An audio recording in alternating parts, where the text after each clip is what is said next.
आपण मदत करणारे दीपक आपला होता, आपल्याबद्दल भावना आहे, पण आपल्या वतीनं जे काही मी मदत करण्याची भावना असते त्यांच्यापर्यंत आपला निरोप जात नाही, तरी माझी सूचना राहील की आपण आपल्या पद्धतीने आपल्या मित्राला त्याच्या कुटुंबाला त्याच्या परिवाराला उभं करण्याची जबाबदारी आपली सर्वांची.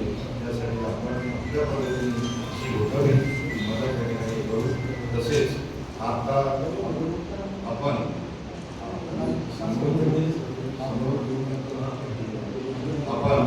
या ठिकाणी सर्वजण उभं राहून सर्वप्रथम आपण या ठिकाणी सामूहिक श्रद्धांजली.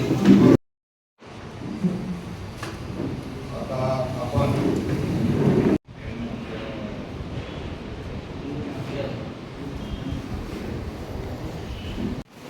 कैलासवासी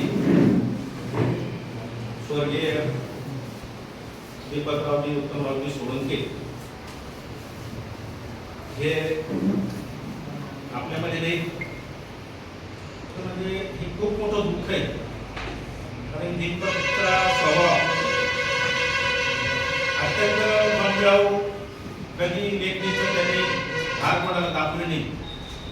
आणि एवढं सगळं करत असताना जीवनामध्ये आर्थिक अडचणी असताना सुद्धा आपल्या घराला कसं पुढे नेता येईल हे दीपकरावची खरं म्हणजे जीवनाची कसरत होती.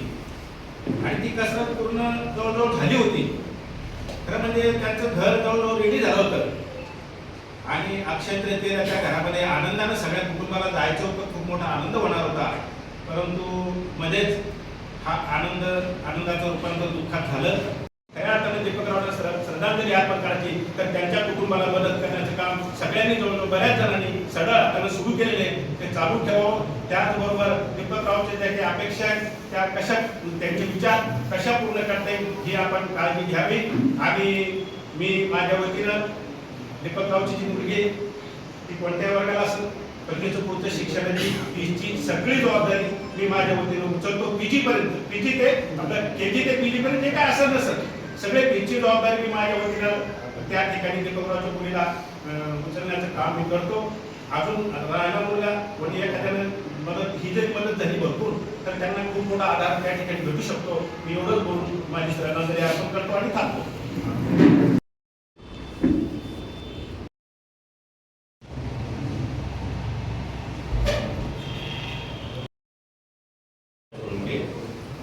त्यांना श्रद्धांजली देण्यासाठी आपण या संघाची उपयोगी बैठका झाली. केंद्रीय सर्वप्रथम पत्रकार संघाचा आभार व्यक्त करतो. कारण एक चांगला शांत संयमी चांगला मुलगा या ठिकाणी इतक्या काळानं खूप चटक्यावर निघून गेलेला आहे. दीपकच्या जाण्यामुळं त्याच्या कुटुंबाची जी हानी झाली त्याहीपेक्षा एक चांगला अभ्यासू पत्रकार त्याच्या माध्यमातून भविष्य काळामध्ये बऱ्याचशा चांगल्या गोष्टी समाजाला अभिप्रेत असलेल्या गोष्टी त्याला शिकायला समाजाला मिळाल्या असतात. एक चांगला आवाज मला चांगला आठवतो. ज्यावेळेस आम्ही लग्नाच्या काळात माहिती घेतली होती त्यावेळेस दीपकरावांनी मुद्दाम धरणावर पाणी करायला बोलून गेलो होतो. त्यावेळेस गाळ उपसा मोहीम का गरजेची आहे, धरणाचा गाळ काढणं का गरजेचं आहे, लोकांना त्या कसा फायदा होणार आहे आणि याची प्रसिद्धी जर दिली गेली वर्तमानपत्रामध्ये तर जास्तीत जास्त लोकांपर्यंत हा गाळ पोहोचता कसा जाईल याच्यावरती जेव्हा चर्चा झाली आमची जवळपास 1 ते 2 तास धरणावर ठेवतो.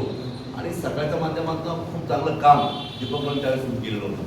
आजही मला बरेच शिक्षण आहेत परंतु वेळ कमी आहे. मी माझ्या केशव परिवाराच्या वतीनं या ठिकाणी दीपकरावला जे की माझ्या याच्या प्रमाणात करता येईल त्याचा प्रयत्न या ठिकाणी केलेला आहे. निश्चितपणे भविष्य काळात जेव्हा जेव्हा की गरज पडेल त्या त्यावेळेस 100% दीपकरावच्या कुटुंबाला मदत करण्यासाठी आम्ही धावून येऊ अशा या निमित्त देतो. त्यासाठी दीपकराव यांना भावपूर्ण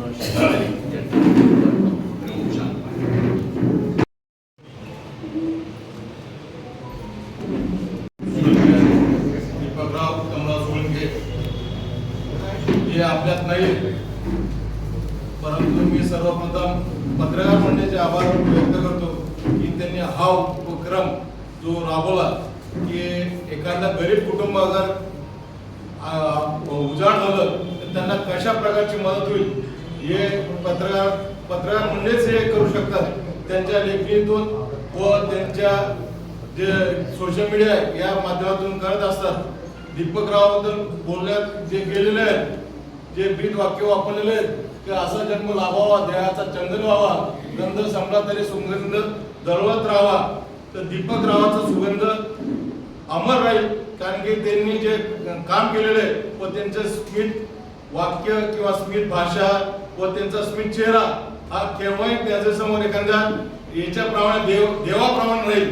तर मी ईश्वरचरणी असं प्रार्थना करतो की दीपकरावला स्वर्गात का होती चांगल्या प्रकारचं देवाने हे करावं व माझ्याकडून व शिवसेना शिंदे गटाच्या वतीनं भावपूर्ण श्रद्धांजली अर्पण करतो. जय हिंद, जय महाराष्ट्र. या शोक सभेसाठी उपस्थित सर्व शोकाकुल बांधव, कैलासवासी दीपकराव सोळंके यांच्या निधनाने सोळंके परिवारात नाही तर सर्व विश्वकर्मी परिवारावर एक दुःखाचा डोंगर कोसळलेला आहे. असा एक कोणता युवक ज्यांनी अगदी जे पुरुषांचे पुरुषार्थ असतात ते संघर्षमय जीवन जगून त्यांनी आज मुलांना चांगलं शिक्षण दिलं, चांगलं घर बनवून एक पुढे एक स्वप्न आपल्या समोर दिलं होतं, परंतु काळाने ते स्वप्न अपुरं ठेवलं. निश्चितच पुढे आपण सर्व जर त्यांच्या परिवाराच्या पाठीमागे खंबीरपणे उभे राहिलो तर मुलांचं शिक्षण असेल, लग्न असेल, त्या सगळ्या गोष्टी आपण पूर्ण करून खऱ्या पद्धतीने त्यांना पूर्ण श्रद्धांजली देऊ. आज एवढा जेव्हाही मी दीपकला भेटायचो तर एवढा उमदा स्वभावाचा, अत्यंत शिक्षित असा व्यक्तिमत्व, एकदम मीतभाषी आणि अत्यंत चांगल्या विचारांनी वावरणारा, चांगला विचार घेऊन राहणारा असा हा युवक होता. आज कुठलाही विश्वकर्मी आमचा कार्यक्रम असला तरी घरी येऊन भाग घेणारा, अत्यंत चांगली लेखणी, चांगल्या शब्दाने काही सकाळचाही मान उंच करणारा असा आज एक युवक आपल्याकडे निघून गेलेला आहे. निश्चितच तो जाण्याने या सोळंके परिवारावर मोठा दुःखाचा डोंगर कोसळलेला आहे. निश्चितच या गोष्टीचा जर शब्दातून सांत्वन या गोष्टी होऊ शकत नाही, तरी पण मी माझ्या परिवाराच्या वतीने, माझ्या वतीने ऑल इंडिया सोलार फेडरेशनचा अध्यक्ष असल्याने त्यांना भावपूर्ण श्रद्धांजली वाहतो आणि थांबतो. जय विश्व.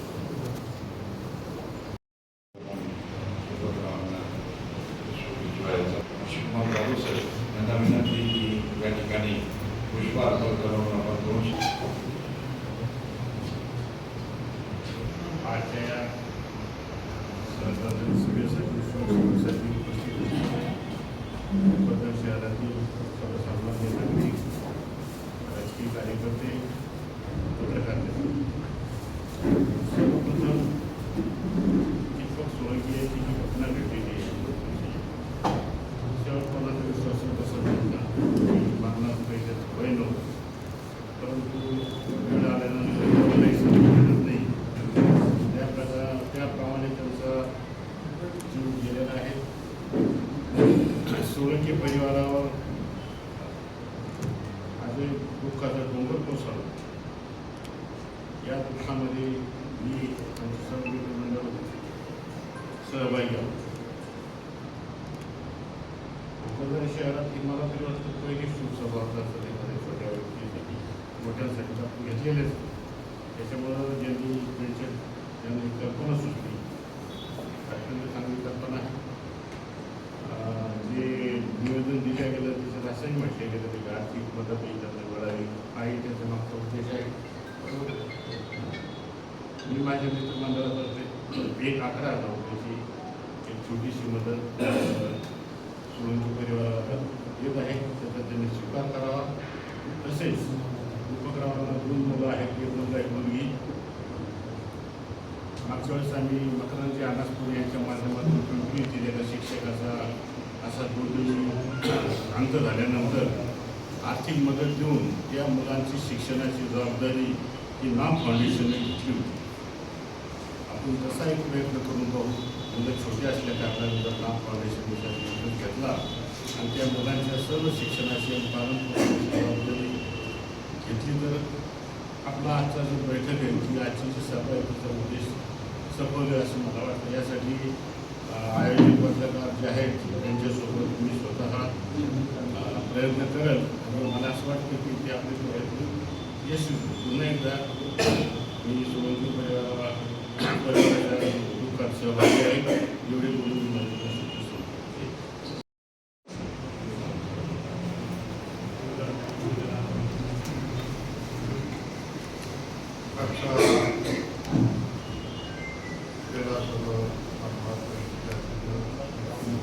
करत गेलो तर मला असं वाटतं कोणाच्या जीवनात कमी राहणार हो त्याचा कौतुक करावं लागेल मित्रमंडळाने. तो असतानाही त्याला तिची साथ सोडली नाही. त्याच्यावर असा प्रसंग आल्यानंतरही सातत्याने त्यांच्या मी काल उत्तमरावाला भेटायला गेलो. त्या दिवशी अंतिम दिवस मी दवाखान्यात भेटून गेलो. अंतिम दिवस नव्हतो, घरी भेटायला गेलो. त्यांनी त्यांच्या मित्रमंडळाचं घर पडल्याने त्यांच्या कौतुक केलं की एक क्षणही असा आम्हाला ते मोकळं सोडत नाही. दिवसातले 4 वेळा येते जेवले का काय अडचणी आहे का सातत्यानं. आणि मी गेलो त्यावेळेसही ते 3-4 जण तिथं उपस्थित होते. त्याला एकटं त्या कुटुंबाला ते सोडत नाही म्हणून त्यांचं कौतुक करावं तेवढं कमीच आहे.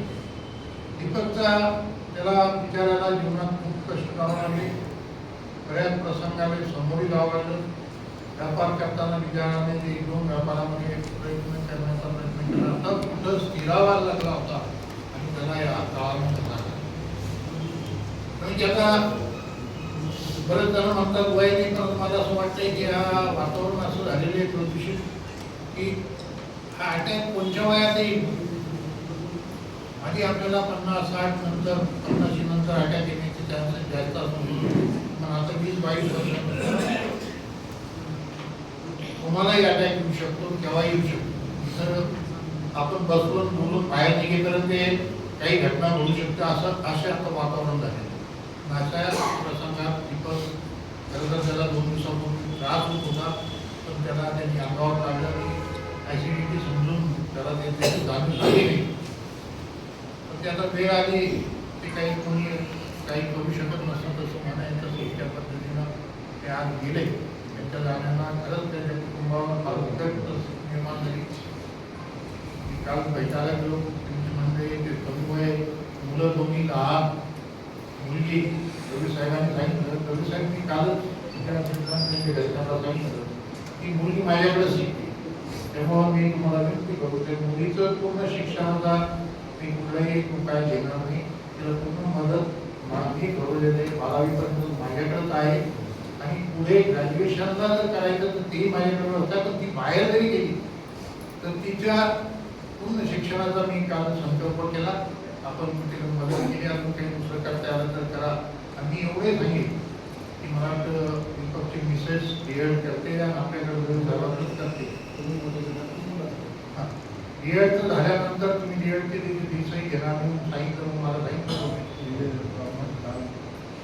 तर त्यांना पुढे जर नोकरी करायची इच्छा असेल तर तिला नोकरी देण्याचं काम माझ्या माध्यमातून निश्चित करेल. ती त्यांची इच्छा. त्यांना पुढं काय करायची जर वाटलं त्यांना तेव्हाही त्यांना कुठल्या नोकरीची अडचण असेल ती देईल. आणि मी त्या मुलीचं शिक्षक आणि आम्ही आमचं मित्रमंडळ घेऊन त्या मुलीच्या नावानं असं नक्की मला असं वाटतं आपण त्यांना आता मदत देऊ. ते क्षणिक राहील. आज पैशानं मदत करून देऊ, कालांतरात ते खर्च होतील परिवारातर्फे आणि आपल्या सर्वांतर्फे म्हणून त्यांना मनापासून मी भावपूर्ण श्रद्धांजली अर्पित करतो. त्याच्या माझा एकाचा सहकारी दीपक सोळंकी याचं अकाली निधन झालं. दीपक सोळंकी हा पत्रकारिता क्षेत्रात योगायोगाने माझ्यामुळेच आलेला आहे. दीपक 11वी-12वीला असताना त्यांनी विजयाला ते त्याचे आयडल होते. त्याने पत्रकारिता या क्षेत्रात येण्यासाठी माझ्याशी संपर्क केला. कसं करावं, काय करावं. पत्रकारितेचं बाळकडून त्याने एका स्थानिक वृत्तपत्रातून सुरू केलं. त्यानंतर राज्यस्तरीय वृत्तपत्रातही दीपकने काम केलं.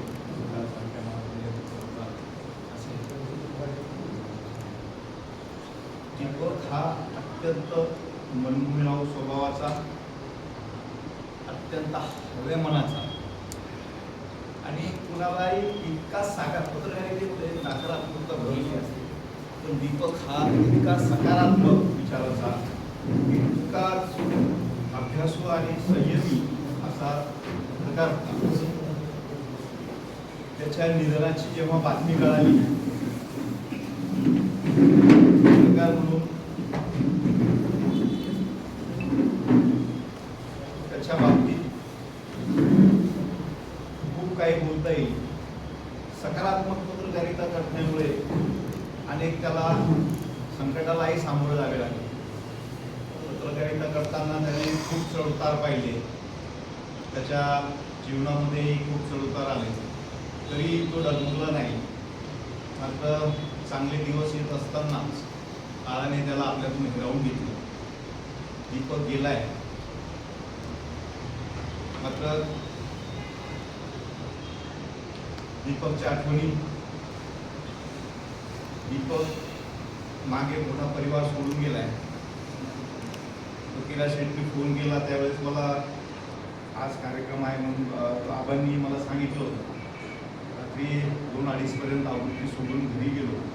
संभाजीनगरहून सकाळी लवकर उठलो आणि पोहोचलो. उशीर झाला आहे मला. मात्र दीपकच्या बाबतीत काळजामध्ये एवढ्या आठवणी आहेत,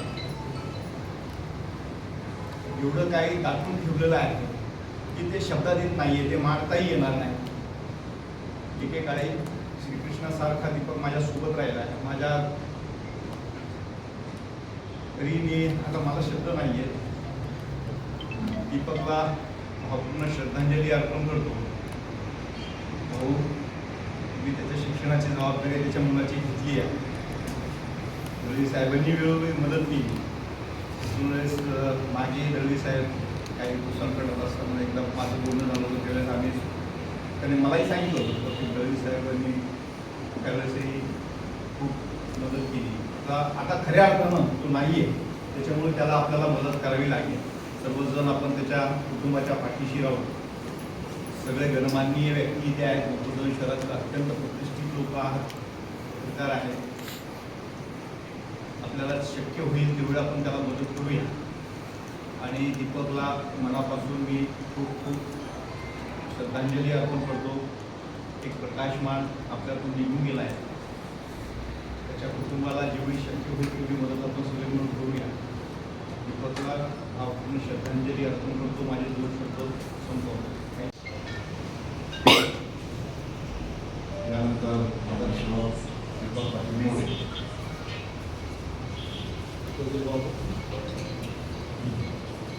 त्यानंतर नगरसेवक प्रदीप बाबू, त्यानंतर महेश पुराई,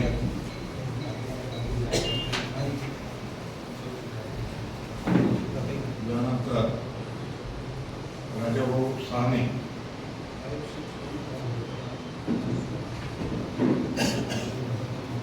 त्यानंतर तलाठी संघाचे अध्यक्ष सोनवणे साहेब, त्यानंतर सुमित धारेवाल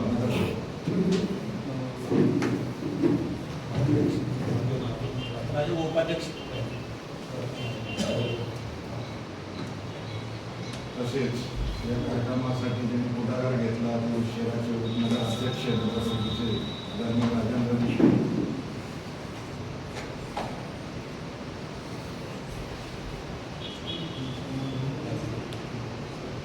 यानंतर मिरकर,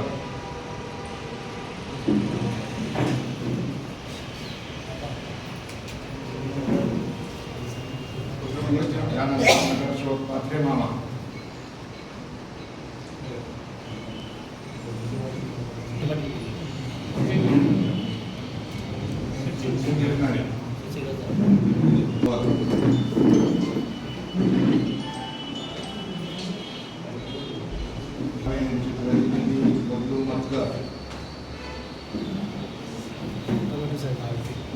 माजी सैनिक संघटनेचे गायकवी साहेब,